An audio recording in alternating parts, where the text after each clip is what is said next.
Queridos amigos, que grande alegria mais uma vez iniciarmos o estudo do livro Os Mensageiros. Hoje estudaremos o capítulo 7º, naquela sequência maravilhosa. Vou fazer uma pequena recapitulação do capítulo anterior, que eu julgo ser muito importante, não é? É a palestra de Telésforo, na qual ele chama a atenção de uma forma muito veemente, dizendo que nosso lar não estaria mais investindo naqueles que não tinham interesse em progredir.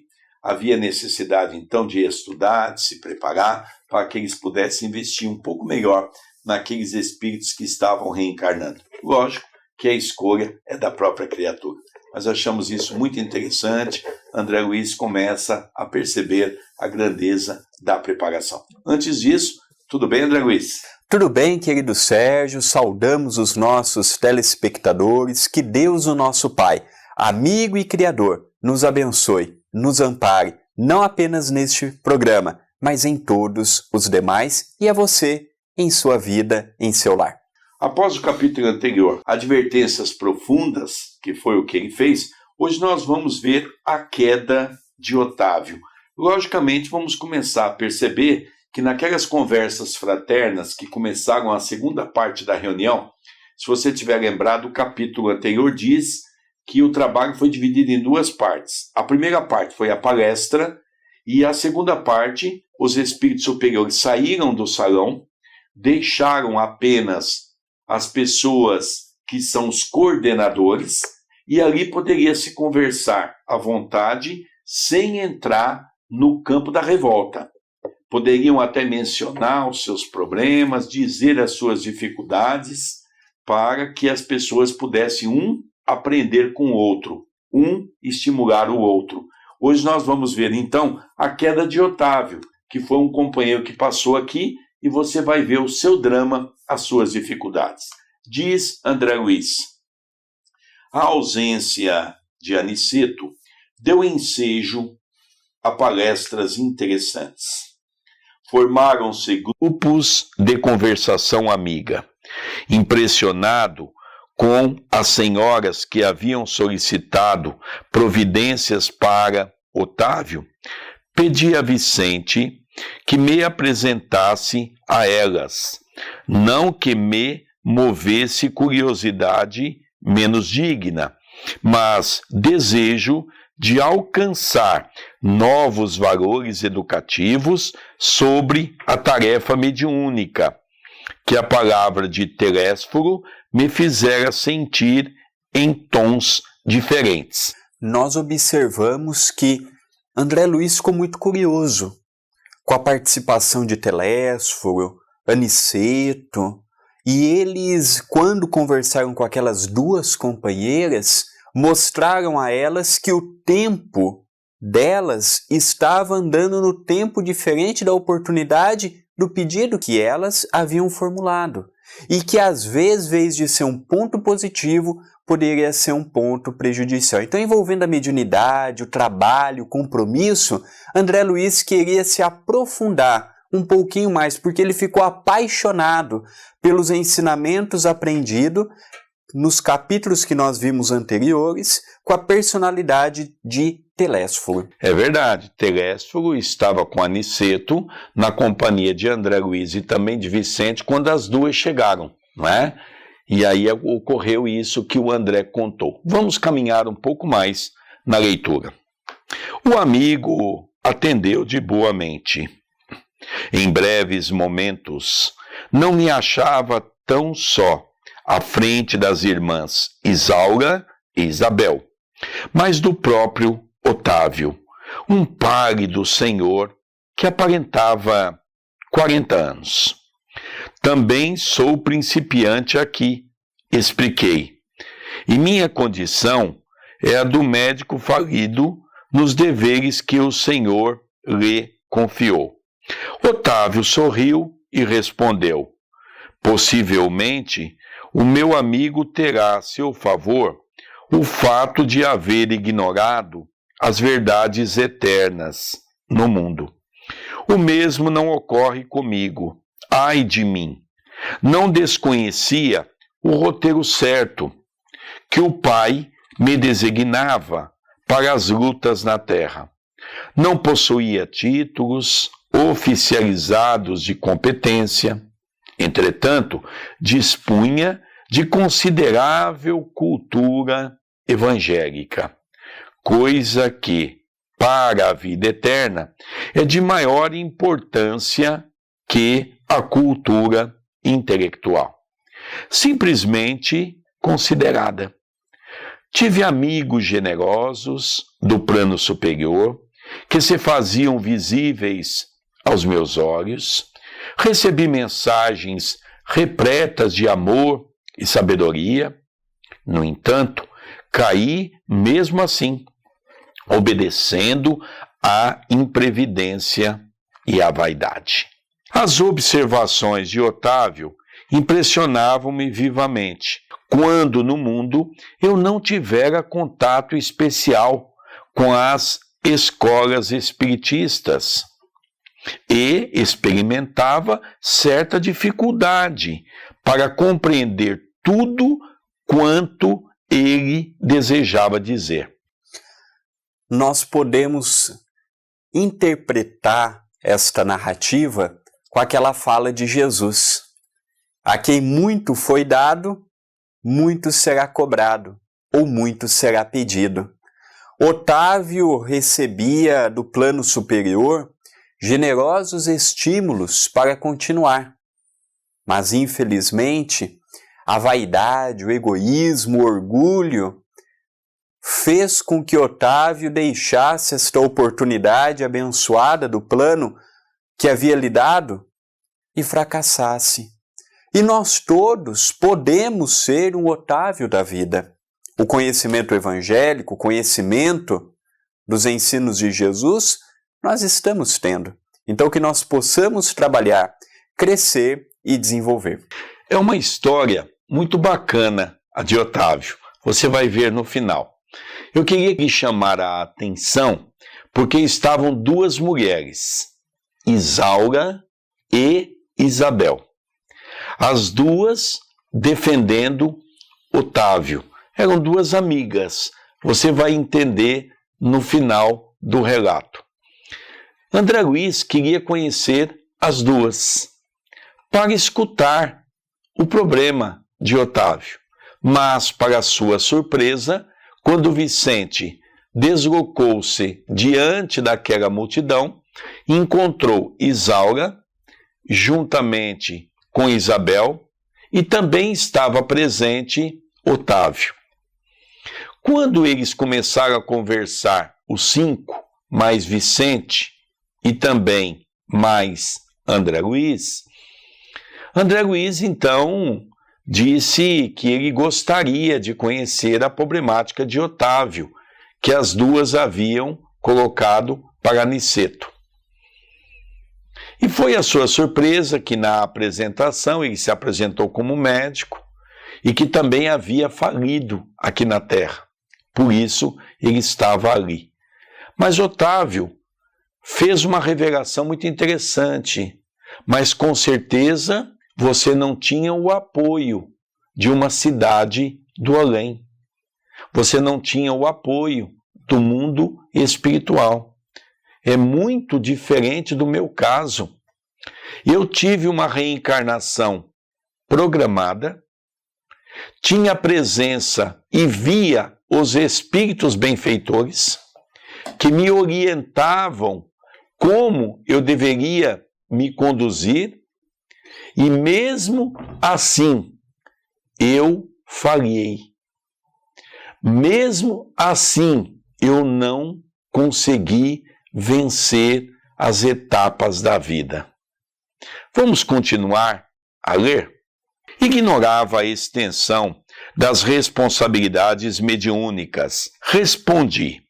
As tarefas espirituais tornou o interlocutor algo acabrunhado. Ocupam-se de interesses eternos e daí a enormidade de minha falta. Os mordomos de bens da alma estão investidos de responsabilidades pesadíssimas. Os estudiosos os crentes, os simpatizantes no campo da fé, podem alegar ignorância e inibição. Todavia, os sacerdotes não têm desculpa. É o mesmo que se verifica na tarefa mediúnica. Os aprendizes ou beneficiários nos tempos da revelação nova podem referir-se a determinados impedimentos, mas o missionário é obrigado a caminhar com um patrimônio de certezas tais que coisa alguma o exonera das culpas adquiridas. Aqui nós já começamos a observar o que nós afirmávamos nos programas anteriores. Mesmo sendo amparado, ajudado, consolado, estimulado, se nós não fizermos a parte que nos cabe, de nada adianta termos os espíritos amigos nos envolvendo. O contato direto com uma cidade no mundo espiritual, como o caso de Otávio em relação ao nosso lar. A vida é escrita pelo regimento que nós damos ao nosso livre-arbítrio. Nós temos autonomia em nossas escolhas. Naturalmente, toda escolha tem as suas repercussões naturais. Naturalmente, a caminhada não está desprovida dos obstáculos e nós todos podemos complicar ou ajudar a nossa própria evolução. Quando cooperamos com o bem, estamos automaticamente nos ajudando. Quando vamos contrário à lei da bondade, à lei do amor, à lei do respeito, automaticamente nós estamos gravando em nosso ser matérias que no amanhã teremos a necessidade de ressarcir, de superar. Então, este capítulo, muitos de nós podemos nos assemelhar a ele. Recebemos ajuda, recebemos o amparo, recebemos a cultura, recebemos o preparo do mundo espiritual. Mas quando caímos neste vale, aí nós estamos por conta do nosso livre-arbítrio. E que possamos ter sabedoria em manusear o nosso livre-arbítrio. Primeiramente, é importante nós batermos bastante nessa tecla, para que você que está nos ouvindo possa perceber a gravidade do assunto. Porque o Espiritismo relata para todos nós a ideia principal que é a renovação íntima. Mas a renovação íntima não é feita por decreto, não é feita por governo.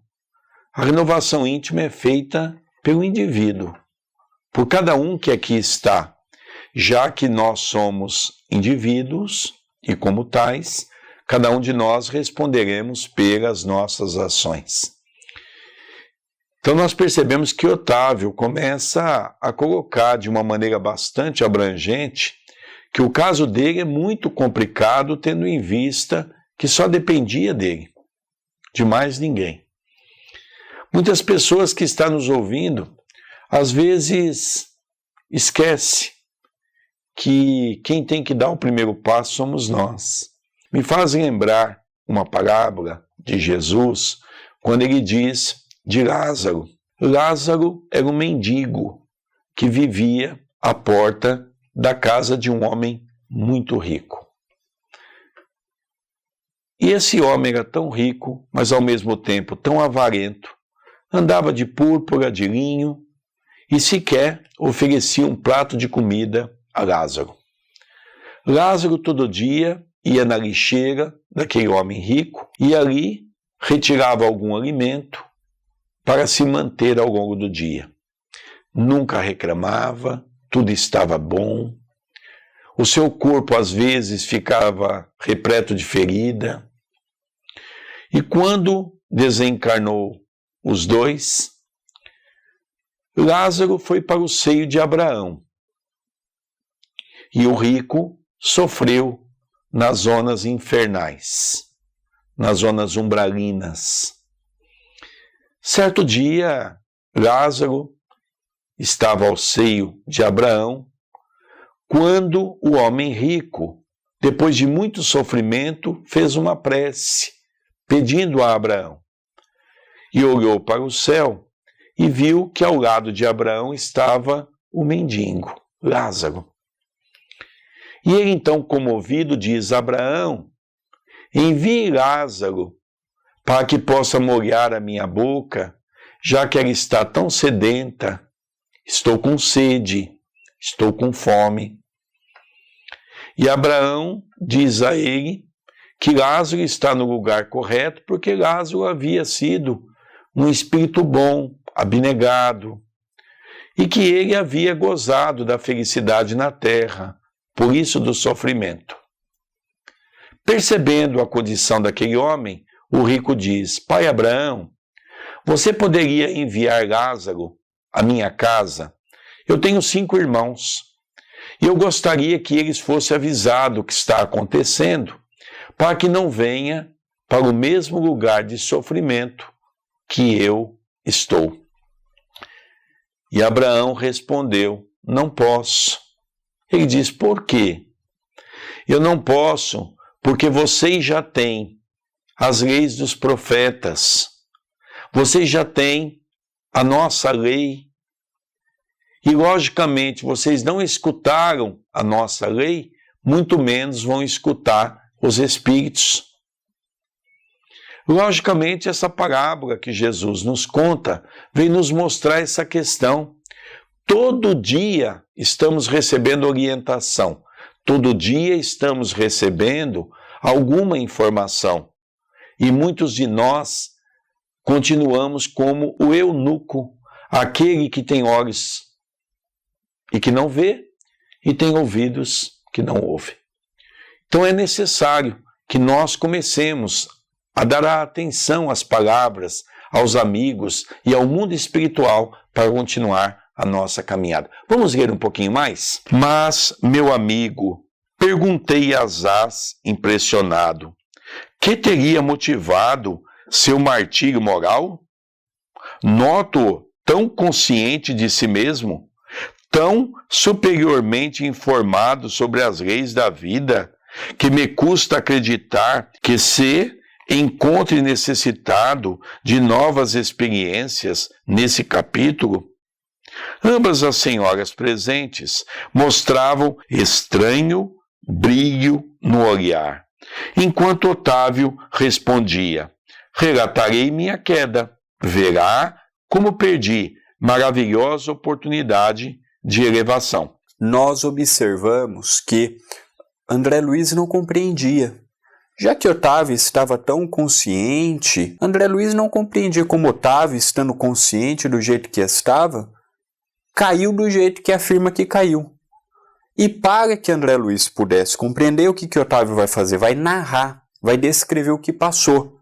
E nós vamos ver onde que se encaixa Isaura e Isabel, que nesse momento estavam com os olhos brilhando, mas um brilhar diferente. E ao ler a história, ao narrar, nós vamos ver a participação destas duas companheiras na vida de Otávio. Vale a pena nós prestarmos a atenção. Vamos então, é um texto agora um pouco longo, mas nós vamos ler essa parte do texto para que nós possamos depois, logicamente, fazer com que esse texto se torne mais fácil para o nosso entendimento. Vamos lá? E após mais longa pausa, continuou gravemente.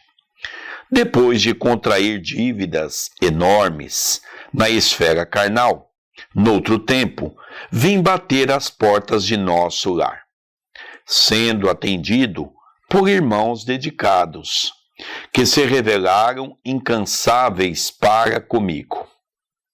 Preparei-me, então, durante 30 anos consecutivos, para voltar à terra em tarefa mediúnica. Desejoso de saldar minhas contas e elevar-me alguma coisa, não faltaram lições verdadeiramente sublimes. nem estímulos santos ao meu coração imperfeito. O Ministério da Comunicação favoreceu-me com todas as facilidades e, sobretudo, 6 entidades amigas movimentaram os maiores recursos em benefício do meu êxito. Técnicos do auxílio acompanharam-me à terra, nas vésperas do meu renascimento, entregando-me um corpo físico rigorosamente sadio, segundo a magnanimidade dos meus benfeitores daqui. Ser-me-ia concedido certo trabalho de relevo na esfera de consolação às criaturas.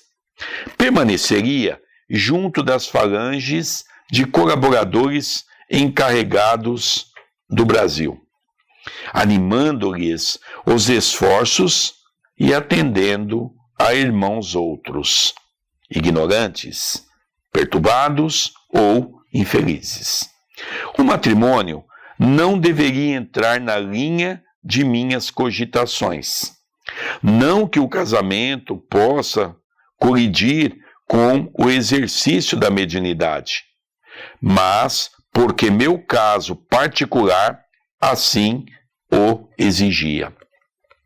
Nada obstante, solteiro, deveria receber, aos 20 anos, os 6 amigos que muito trabalharam por mim, em nosso lar, os quais chegariam ao meu círculo como órfãos. Meu débito para com essas entidades tornou-se muito grande, e a providência não só constituiria agradável resgate para mim, como também garantiria de triunfo pelo serviço de assistência a elas.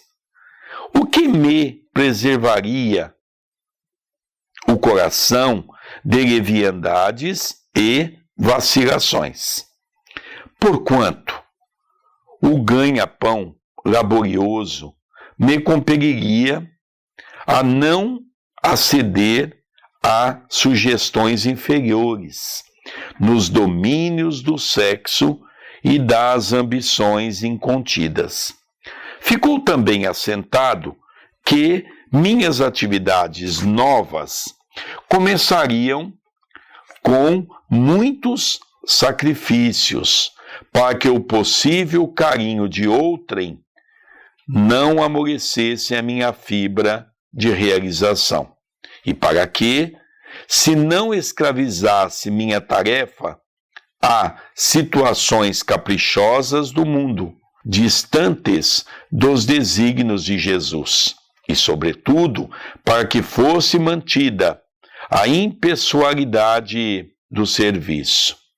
Mais tarde, então, com o correr dos anos de edificação, me enviariam de nosso lar socorros materiais, cada vez maiores, à medida que fosse testemunhando renúncia de mim mesmo, desprendimento das posses efêmeras, desinteresse pela remuneração dos sentidos, de maneira a intensificar progressivamente a semeadura de amor confiada às minhas mãos. Nós podemos observar, por este início de relato, nós iremos observar que o desfecho, e veremos daqui a pouco, mas ele se preparou durante 30 anos consecutivos, estudando, trabalhando, aprendendo, e ele veio com um compromisso abençoado de ajudar os primeiros espíritas que o Brasil teve, dando-lhes ânimo, coragem, assistindo e ajudando as pessoas que estavam com dificuldades, ajudando aos doentes. E neste curso evolutivo, ele não veio com compromisso do casamento nesta encarnação. Ele veio com compromisso, sim, quando ele chegasse aos 20 anos de idade, 6 crianças órfãos bateria à porta de sua casa. Esses espíritos são 6 amigos de seu coração, que o ajudaram, que o inspiraram durante esses 30 anos que ele permaneceu em nosso lar. E conforme o seu trabalho ia ganhando em renúncia, em esforço, automaticamente o alto iria lhe ajudar com mais facilidade, mas era necessário que ele passasse pelas provas das primeiras horas. É lógico que nós não estamos aqui no sentido de fazer um terrorismo, mas é importante nós sabermos que já não é mais hora de sermos enganados como crianças. É importante sabermos as consequências naturais de nossas atitudes. Num determinado momento, nós vamos perceber, num trecho anterior ao que foi lido agora, Otávio dizendo para André Luiz de que ele, na verdade, no processo reencarnatório, tinha total consciência daquilo que ele tinha que executar. O André relatou, de uma maneira brilhante, a história que Otávio foi contando para todos nós. Mas é importante nós compreendermos que nessa fala de Otávio para André Luiz, aqueles espíritos que vieram com determinadas missões, quando falham, ao chegar no mundo espiritual, a cobrança é muito maior. Um padre, um pastor, um dirigente e um trabalhador espírita, que vieram com compromissos determinados para determinadas tarefas, quando falham, logicamente é muito pior a sua condição ao chegar no mundo espiritual. Otávio não se preparou um ano, alguns meses. Otávio foi acolhido em nosso lar, estudou e se preparou 30 anos. Veio com uma missão específica e falhou de uma maneira desastrosa. E aqui é onde eu consigo enxergar a beleza da lei divina. Por quê? Porque foi dado a Otávio, e é dado a cada um de nós, o livre-arbítrio. Você, eu, todos nós, é que vamos ditar e vamos escrever o nosso livro. Não significa que aquele que vem com uma missão específica vá acertar na terra. Podemos falhar, porque nós ainda temos dentro de nós os resquícios do mal, os resquícios do nosso passado, do homem velho, ainda gerado pelo nosso orgulho, pelo nosso egoísmo, pela nossa vaidade. Então Otávio estava visivelmente abatido, porque ele percebeu que o erro dele foi muito grave, porque a espiritualidade colocou um contingenciamento de pessoas muito grande para auxiliar Otávio. Colocou técnicos do mundo espiritual, colocou vários espíritos para o acompanhar, para o auxiliar, para direcionar o seu caminho. E ele, então, no momento que tinha que dar o testemunho, ele preferiu as coisas que o mundo nos oferece para agradar o nosso coração. Vamos ler um pouquinho mais? Tudo combinado. Voltei não só prometendo fidelidade aos meus instrutores, como também hipotecando a certeza do meu devotamento a 6 entidades amigas a quem muito devo até agora. Otávio, nesse momento, fez uma pausa mais longa, suspirou fundamente e prosseguiu. Mas, ai de mim, que olvidei todos os compromissos. Os benfeitores de nosso lar localizaram-me ao lado de verdadeira serva de Jesus, minha mãe. Era espiritista, cristã, desde moça. Não obstante as tendências materialistas de meu pai, que era, todavia, um homem de bem, aos 13 anos fiquei órfão de mãe e aos 15 começaram para mim os primeiros chamados da esfera superior. Por essa ocasião, meu pai contraiu segundas núpcias e, apesar da bondade e cooperação que a madrasta me oferecia, eu me colocava num plano de falsa superioridade a respeito dela. Em vão, minha genitora endereçou do invisível apelos sagrados ao meu coração. Eu vivia revoltado, entre queixas e lamentações descabidas. Meus parentes conduziram-me a um grupo espiritista de excelente orientação evangélica, onde minhas faculdades poderiam ser postas a serviço dos necessitados e sofredores. Entretanto, faltavam-me qualidades de trabalhador e companheiro fiel. Minha negação em matéria de confiança nos orientadores espirituais e acentuado pendor para a crítica dos atos alheios compeliam-me a desagradável estacionamento. Os beneméritos amigos do invisível estimulavam-me ao serviço, mas eu duvidava deles com a minha vaidade doentia. E como prosseguissem os apelos sagrados, por mim interpretados como alucinações, procurei um médico que me aconselhou experiências sexuais. André, vamos dar uma pequena parada, porque eu acho que aqui tem alguns pontos que vale a pena nós relatarmos. Faça para nós. Nós observamos que no curso de sua encarnação, perdeu sua mãe quando estava entrando na adolescência, seu pai casou novamente, naturalmente a sua vida mudou o curso, entrou numa fase muito grande de revolta, de lamentações, de indagações, conheceu uma casa espírita, mesmo a sua mãe sendo espírita, ele não dava importância ao espiritismo, e tudo isto envolvido pela espiritualidade amiga, o incentivando a caminhar, a continuar. E ele duvidava dos espíritos, procurou um médico e o médico lhe incentivou a começar a ter relações sexuais.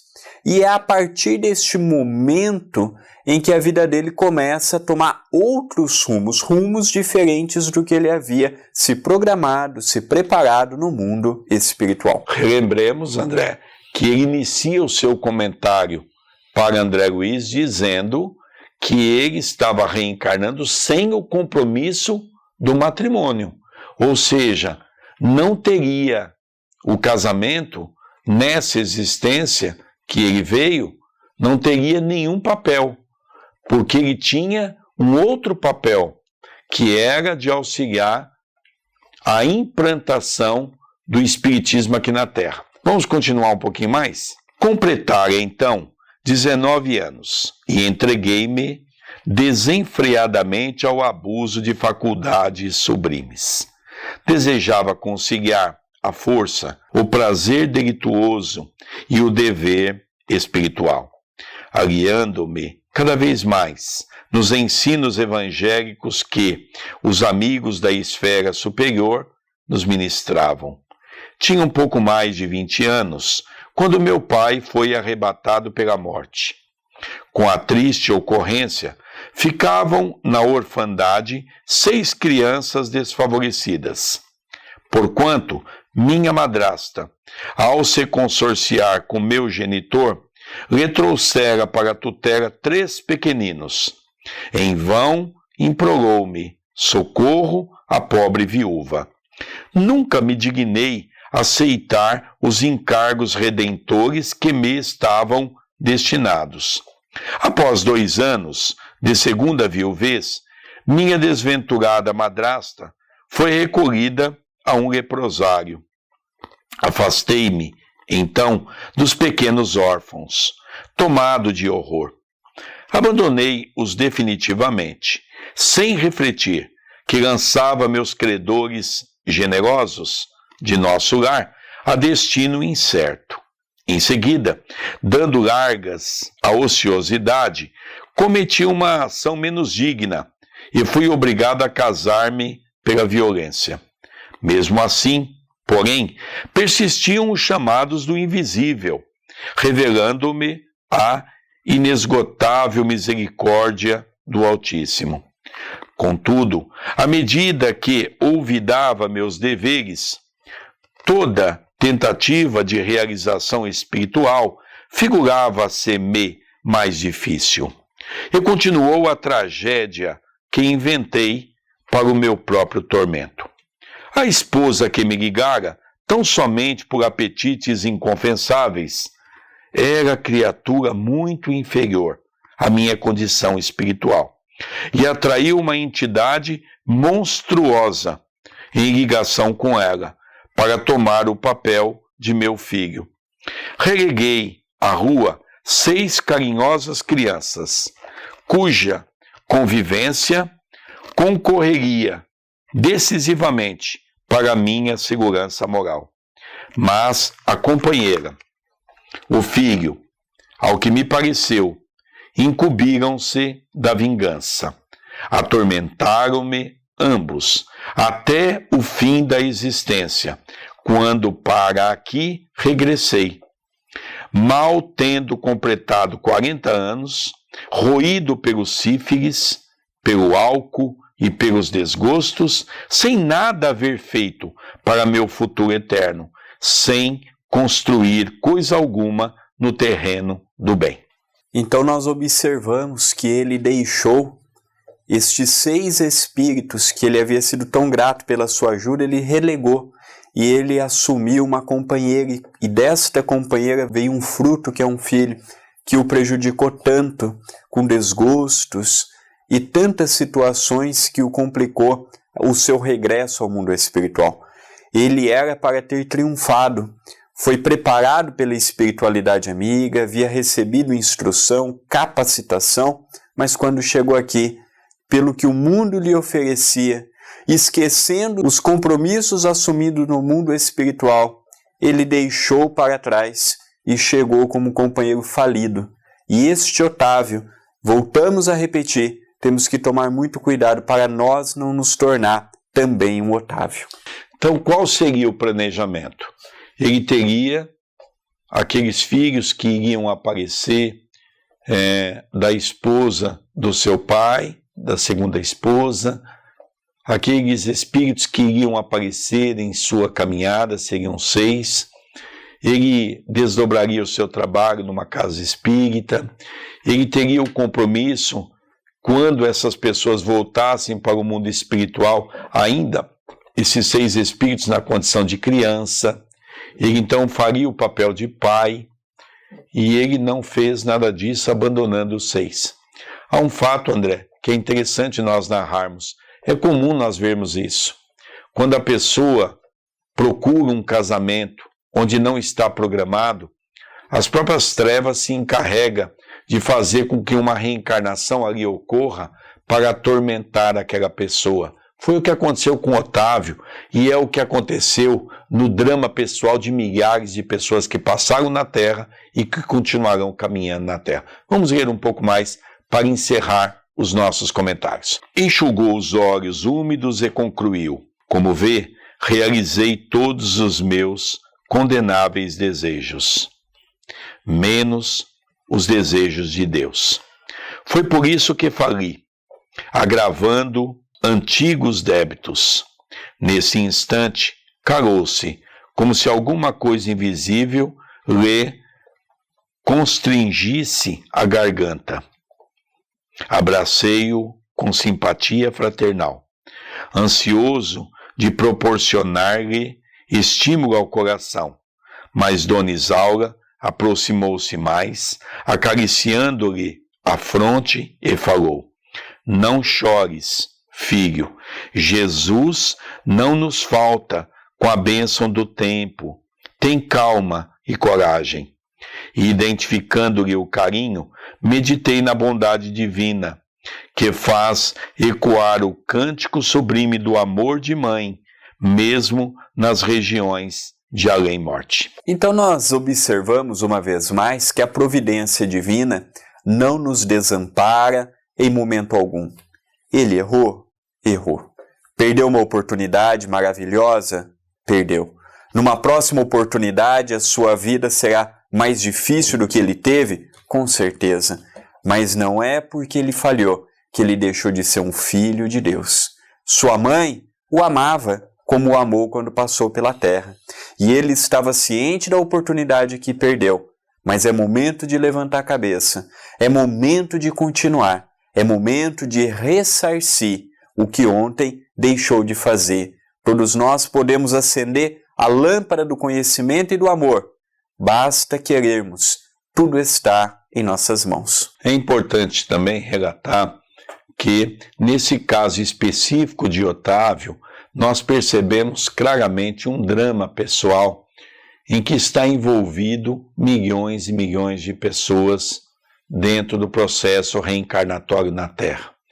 Um outro fator que me chama a atenção é que não significa que com essa conscientização que ele adquiriu no mundo espiritual do erro que ele havia cometido, que ele vai ter uma reencarnação com êxito.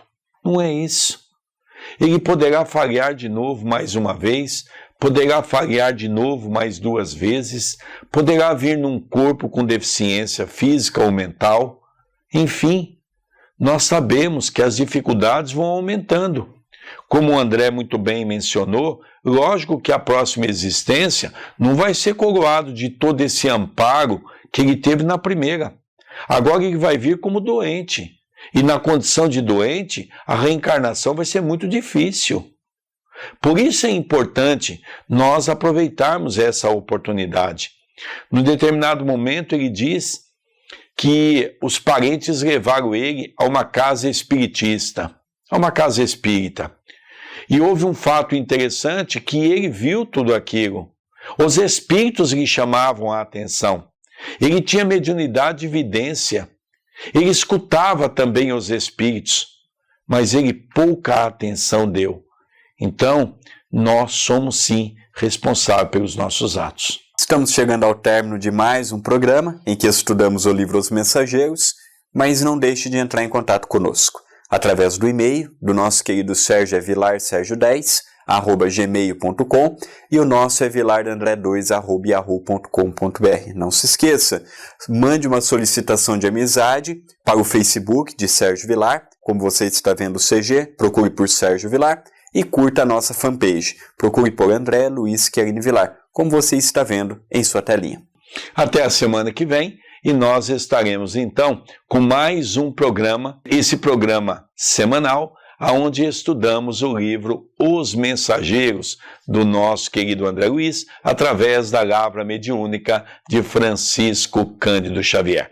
André, eu convido você, convido a todos os meus amigos para assistir o programa Evangelho no Lar.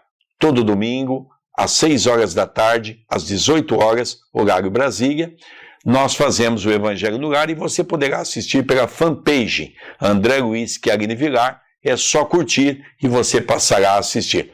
Um abraço no coração de todos. Não se esqueça, os programas anteriores estão no canal do YouTube, youtube.com/TV A Caminho da Luz. Um beijo no coração de todos.